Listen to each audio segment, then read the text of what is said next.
Welcome to Building Your Empire. We interview successful entrepreneurs, business leaders, and people who are making a difference in this crazy place we call life. We set them down, ask the tough questions, and find out what it takes to be successful and pass that information on to you. My name is Jeff Rambin, your host of Building Your Empire, and today we have in studio Chris Kurzadkowski. Chris, thank you so much for coming in today, man. Pleasure to be here. So what is it exactly that people will see when they come into your store? Well, they'll get the finest selection of firearms and custom consultation on a whole variety of things, from defensive personal carry to home defense guns for their general use for them and the family. Competition shooters come and see us to get the guns that they need in order to compete. I cater to law enforcement, and that's our core business, where we supply police departments and individual officers with firearms that are combat grade so that they can use them on the street. And tactical shooters, that's a big following in the tactical shooter market, the 3-gun market, where people are doing training and competition and sport in that tactical shooting arena. So we got a little bit of something for everybody. Now, what got you into the gun business? I am a 20-year United States Army veteran, and I served my country, and I got a lot of knowledge through all of that because I got sent to a lot of schools. And I figured that after I retired, why not put that to good use? So I went ahead and I started building rifles. A lot of my kids are in law enforcement. I have one child that is a constable here locally. I have another child that works for the state of Texas and in law enforcement. So they both came to me and said, Dad, we need a gun built, and that was back in 2010, and I built the guns for them, and one thing led to another, and then I opened a business and started from our garage, worked a plan, moved forward, and we now have a 5,000 square foot store here in the Clear Lake area, and we cater to the market for anybody who needs something as far as a firearm goes, a quality firearm, and law enforcement, and the market that I set. So how old were you whenever you started your business? Oh gosh, we started in 2010. So I'm gonna find out how old you are. Oh yeah, the big secret. 53. 53. Okay. Yeah. Okay. So prior to that, You were 50. No, you were not 53 when you started the business. Yeah. How old are you now? I'm 59. You're 59? Yeah. Okay, I didn't think you were that old. Yeah. Okay, good. Yeah. Something's going good for you, man. There you go. Okay, so 53 you started. But this is actually the third career. I spent 20 years in the military. Okay. I've spent 30 years in the transportation business. What does that mean? So I was in the courier and messenger business for a long time. I worked my way through college as a courier and messenger. Really? Okay. Only to become a courier and messenger company owner. So, and then I had a change. I wanted to change the pace. You really changed the pace on that one, didn't you? And I went back to what I knew. I had 20 years in the Army. I had 5 years on active duty, and then the other 15 years were in the Guard and the Reserve. And while I was in the Guard and Reserve, I was running my transportation businesses in the transportation business. And so I was kind of a dual career professional at that point, but put the Army on the shelf for a while in order to concentrate on the transportation business. And then when the opportunity came right, my wife is running that now, and so it lets me go back to this. Oh, so you still have that? So we still have it. Okay, so dual entrepreneur. Yeah. Okay. So the whole idea was, you reach that point where you want to try and do something new and different and creative, and this allows me to be creative. So, yeah, I can imagine. So what is it like? I mean, and don't sugarcoat it for me. I want you to be real with me. What's it like running a business? it's hard. It's really hard. Everybody thinks that, you bring in the money and you're making all of this money. And reality is, if you're lucky to walk away with 5 to 8% of the total revenue, you're actually doing well. Yeah. So that's what you pay yourself, and you put a lot of that right back into the business. Sure. And you don't see that for a few years. I think that the national average is somewhere around 3 years before you actually start to see a flow of income. Right. And depending on which business you are, there are a series of regulations that at the local level, the state level, the federal level that you have to follow. My current business has a tremendous number of federal regulations that I have to follow. And that requires staffing, manpower in order to support that. And that all ties into increased cost. Right. So, yeah, it's a challenge. Yeah. It's a challenge every day. But you embrace that. Yeah. Well, it's because you love what you do, and then you have to deal with the stuff that you don't love so much. I remember my wife telling me when she first started her company for many years that her employees were getting paid more than she was. And it's true. I mean, it's one of those things where you do it long enough to where it finally pays out, but you got to stick with it long enough. So, what's one of the things at your business, at the gun business, that you just don't do well at? That you wish that you could just pawn that off to someone else? Just pawn it off? Yeah. It's you love the creativity part, and you love the development part and the research part, and I embrace all of that. The accounting and administrative part, yes. I'm not really happy with. So, but I have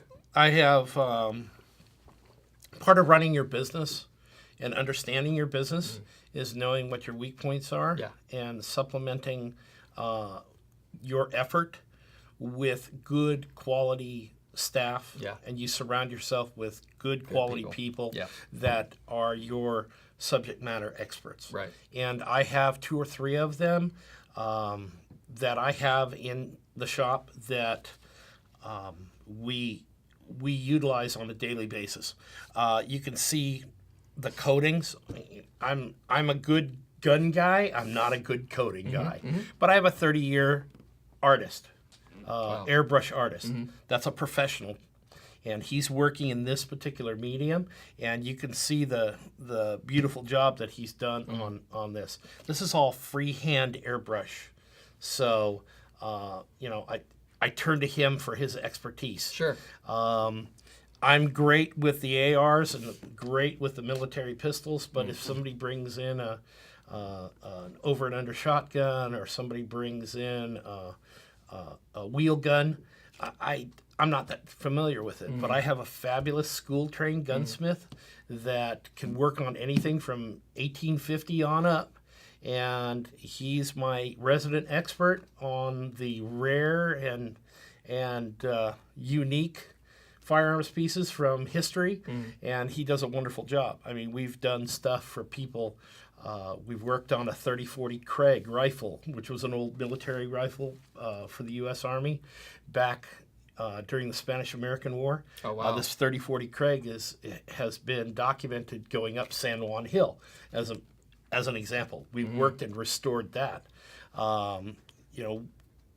Military pieces that have come in from World War I and World War II. He's worked on all of those things and restored those items for our customers. And those are keepsakes, sentimentals, or war trophies that have come back and been passed down through generations. And we worked on that and brought history back to life. Sure. So that's the cool part. Yeah. So what is it, and I think you hit on it a while ago, what is it that you're really, really good at? I'm good at developing the business and good at promoting the business and good at selling the business and developing, if you will, our brand. Developing our brand, creating our brand, creating our image. We provide a quality piece for a unique and specific market, okay? And it's something that people can use and rely on in the law enforcement industry. And, we develop that brand and create that brand. So that's kind of my big forte. Okay, awesome. And, as well as understanding, the actual gun market that we're building into. Right. Now, you say you cater toward the law enforcement? Yes, sir. What is is that your typical customer? Yes. Okay. The officer on the street that comes in, depending on the size of the department, in most cases, 80% of the departments have less than 50 officers or less. Budgets are constrained, so officers buy their own guns. They buy their own guns. They feel familiar and upgrade their stuff or get their particular gun that they want to carry as their standard piece to make sure that it fits and forms to what department rules are, but what works for them. So what we do is we provide consultative services. We do it to individual officers and to departments where they can come in, pick from a wide variety of inventory that we have to find what they need that's comfortable for them, that's reliable for them. And then we work either with the individual officer or with the department to get them fitted and get them outfitted correctly so that they can go out and have something that they can rely on for duty. Right. Now, I'm going to go off track here just for a second because you kind of sparked interest in something you just said. Whenever you have the officers come in, because obviously you have a good relationship with many officers, are they seeing any increase in violence or disrespect toward them with all this media crap going on? There's a lot of fear. Okay. And it's sad Sure. to see that. These are very trusted people in our society. Okay, it's about the public trust, and they're getting called out for stuff that is not their fault. Okay, Sure. and they're just doing their job. There are many good officers. Okay, and it's sad to see that some of the movements that have been occurring don't consider what really matters. Right. Okay. Right. Exactly. And what really matters is a safe environment with people who have basically sworn to protect it with their lives, and there isn't a lot of respect for that, and there really should be. Right. We're very committed to supporting law enforcement, and we do it every day. Yeah. Absolutely. I would agree with that 100%.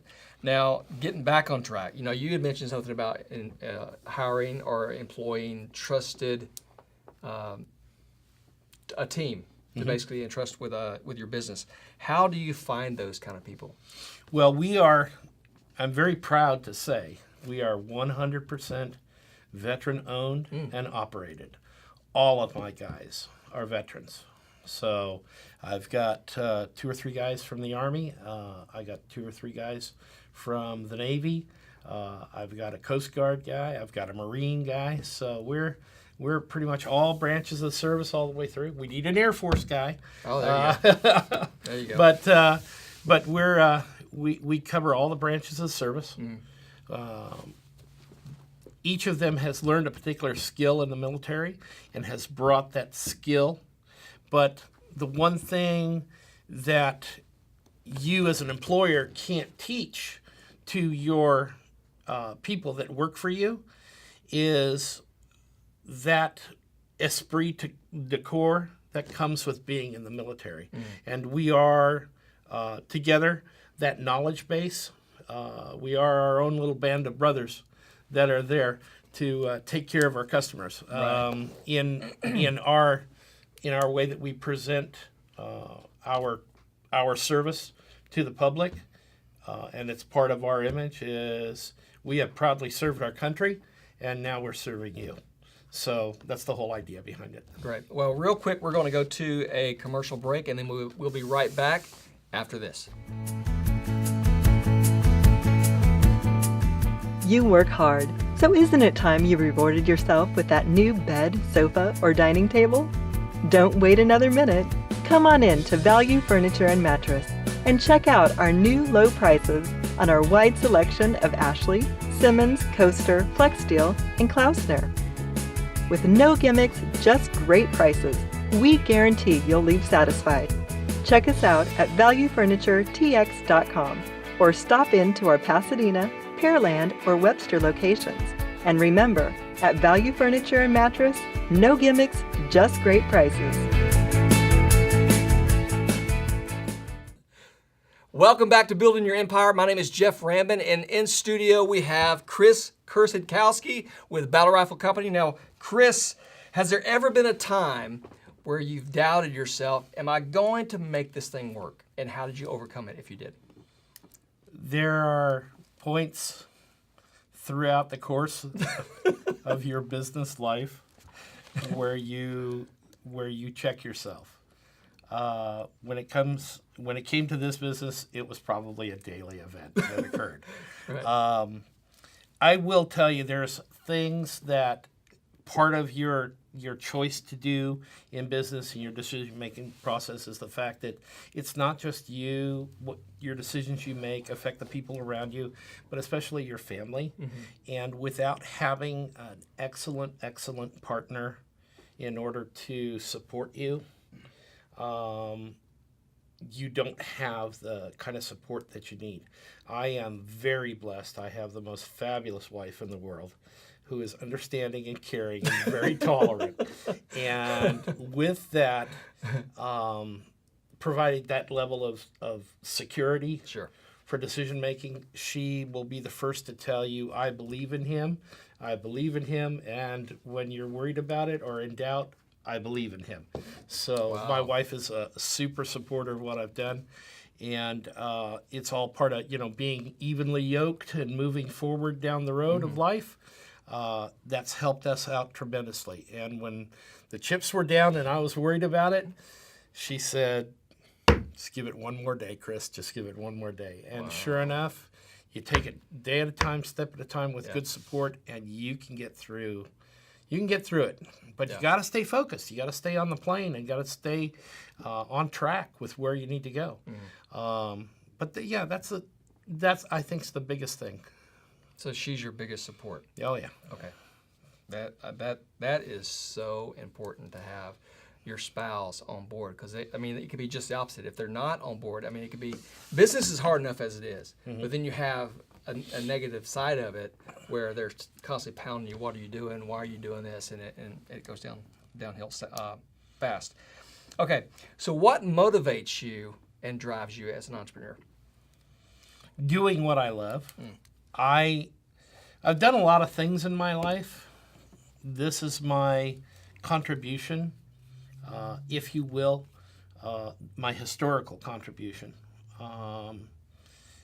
We don't think about it in this particular way, but the firearms that we have built, our society has built throughout the course since the founding of our Constitution.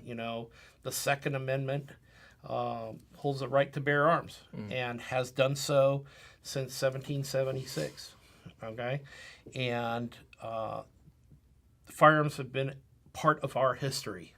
Okay, from the beginning of our history, and have moved forward. So this is my contribution. This is my legacy. This is my crest is on the rifles, my mark, my stamp, if you will. It's a historical piece, and long after I pass, there'll still be guns with my mark and my name on them. So I'm pretty proud of that, and that's my thing. So awesome. Now, what is it that scares you?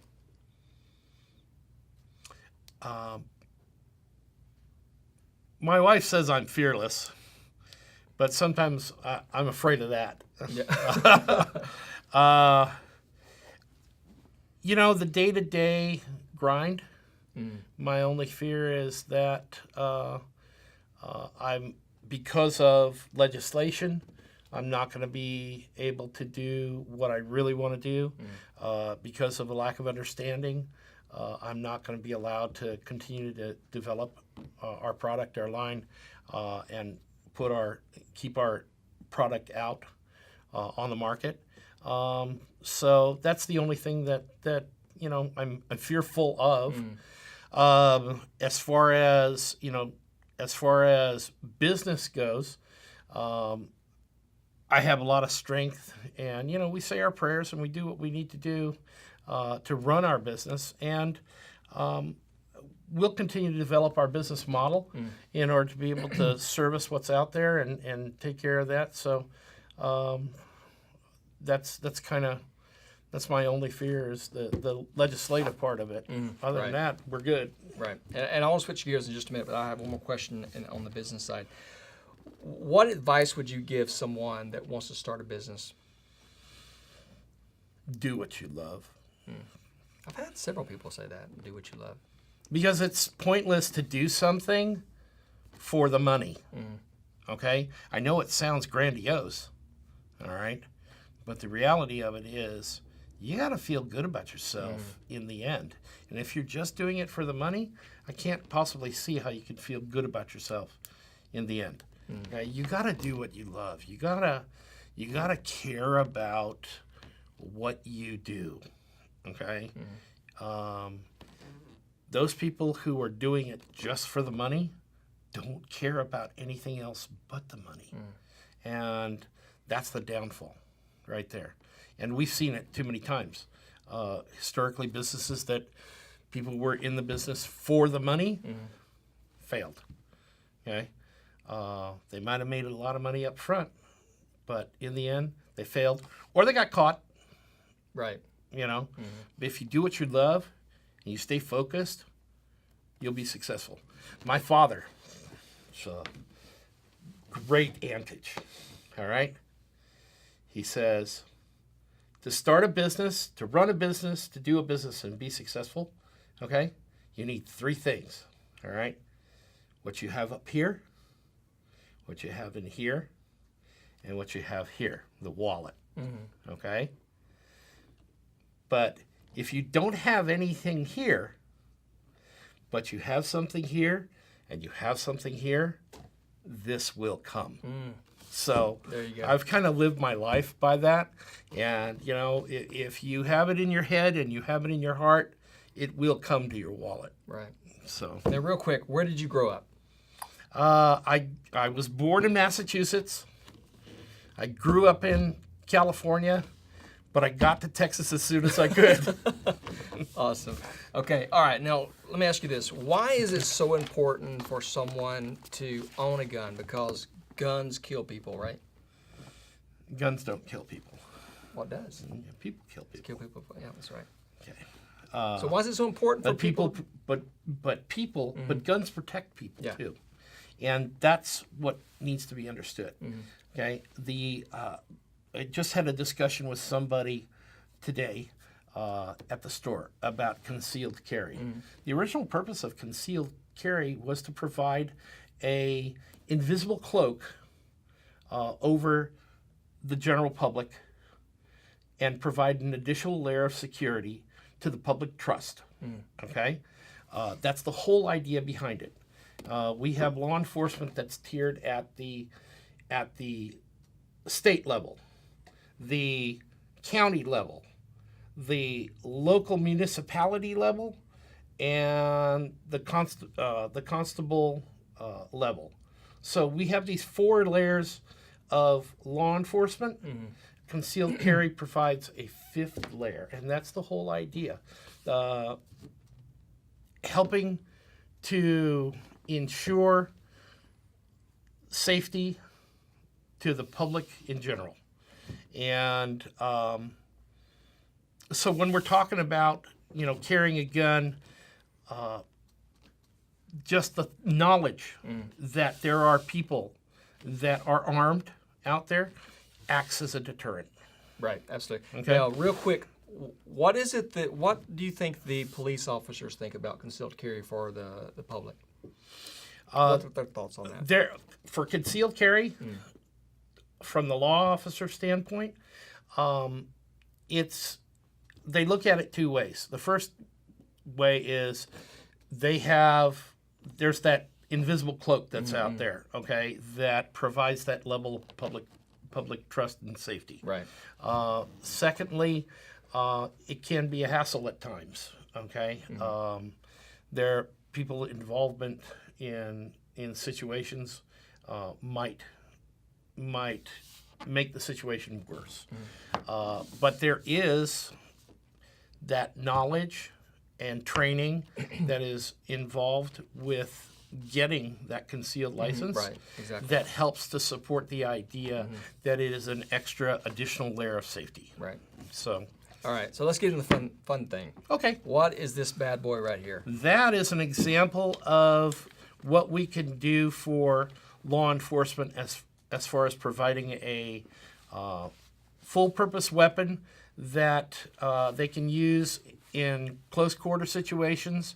They can use without the need for hearing protection because it is fully suppressed, and be able to operate in a enclosed environment. Okay, the gun is chambered in 5.56, which is standard military caliber.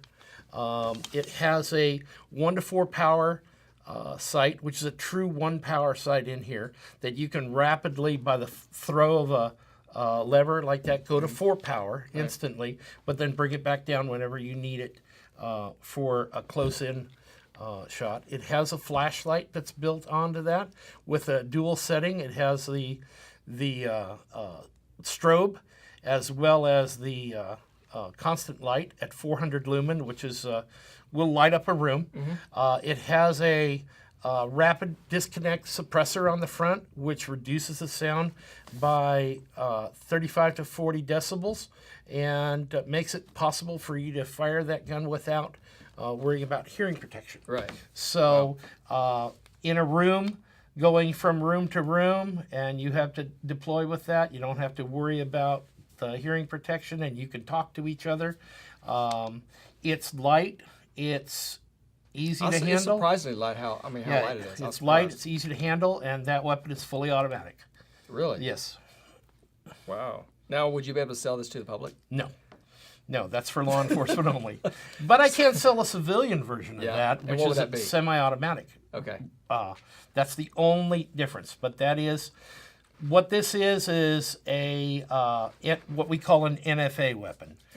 It is a NFA is National Firearms Act, and has restrictions on short-barreled rifles, which are rifles shorter than 16 inches with a barrel 16 inches in length, and it has a suppressor on it. So the government will collect a tax stamp from you and will issue a tax stamp for that. That gun is actually a 2-stamp weapon. 1 stamp for the short barrel and 1 stamp for the suppressor. So, but it's fully available. It's a brand new weapon. It's totally available, and this is something that we can build. We build those for individual people that are collecting NFA weapons. We build them for police departments. Now, the civilian version, what would this cost?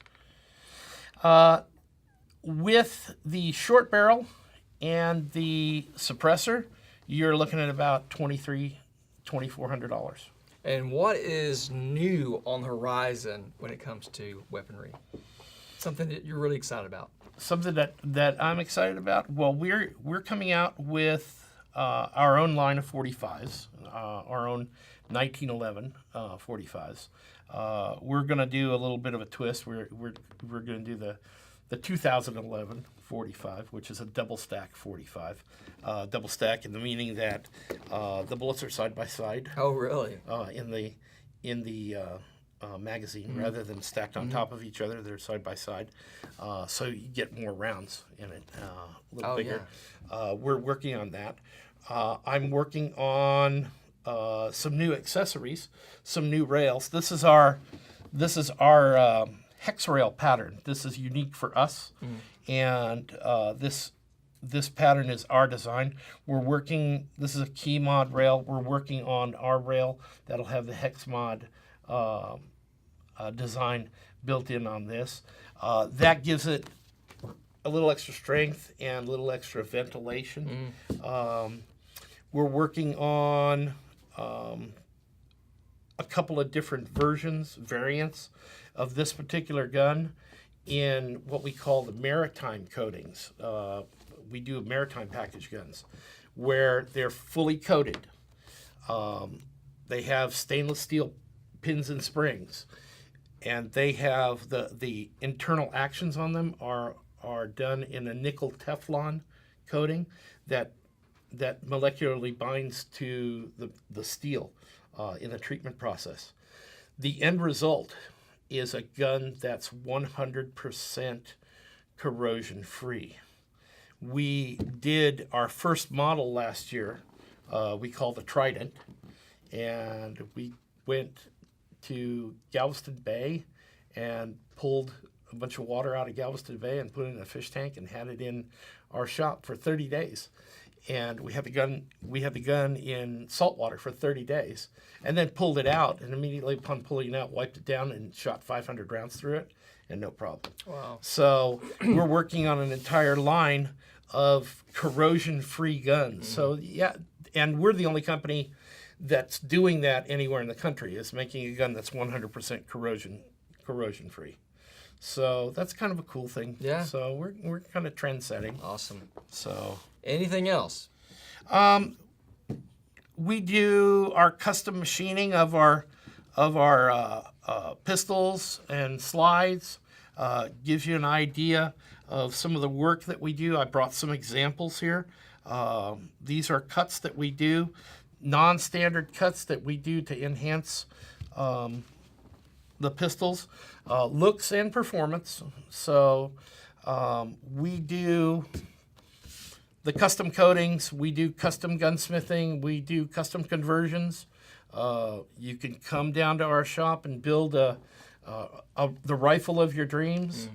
Really, the only limitation is your imagination, because we can take care of just about everything with our training and our staff. We can do just about anything for you. So Now, where is because you just moved to the new location. we did. Where's that location at? We're at 17313 El Camino Real in Houston.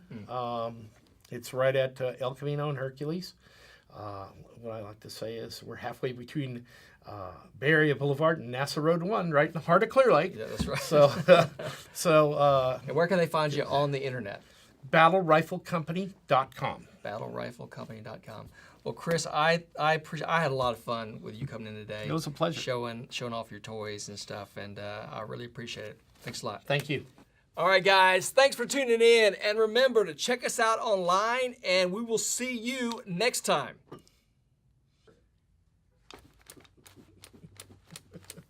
Okay. Okay. I got a new muzzle flash pack.